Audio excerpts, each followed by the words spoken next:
Tajiri, kwa wale mko unatafuta nyumba karibu na darajani na karibu na mjini, basi leo nimekuja na hii hapa standalone nyumba moja nzuri sana. Nyumba ina vyumba vitatu vya kulala, viwili kati yake ni master, sebule, dining pamoja na jiko. Nyumba iko mtaa mzuri kama unavyoona. Mvua zimenyesha lakini hakuna maji hata kidogo. Ni darajani hapa, darajani kabisa. Nyumba ndo ipo. Kwa shilingi milioni 78 hii nyumba tajiri inakuwa ya kwako. Kiwanja chetu ni square mita 400. Umeona nyumba ilivyokaa hii hapa. Nyumba ni nzuri. Kwa wale mnaopenda kuishi mjini, basi nyumba hii hapa kwa shilingi milioni 78 tu, maongezi hapo kidogo sana. Hii hapa nyumba yetu. Umeona nyumba yetu hii hapa tayari ina paving block, umeona.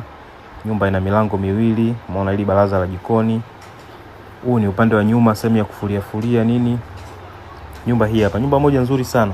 Ni Kigamboni darajani hapa. Umeona vyumba vitatu vya kulala, kimoja master, viwili master, sebule pamoja na jiko. Nyumba kali sana, iko mtaa mzuri kama unavyoona hii hapa.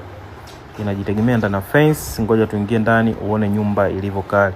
Wateja wengi mmekuwa mkihangaika kutafuta nyumba darajani, basi nyumba hii hapa. Nyumba nimewaletea leo nyumba moja nzuri sana. Hii hapa umeona, ila hapa ndo jiko, bonge moja la jiko. Jiko kubwa na la kisasa kabisa. Haya makabati tajiri tunakuachia, umeona. Hii sitting room, sofa set zote zinakaa. Nyumba moja nzuri sana, umeona.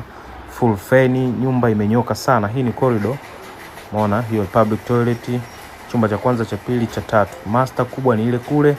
Nyumba tajiri imenyoka sana. Umeona hii ndo sitting room. Ukija utakagua mwenyewe ndani vizuri.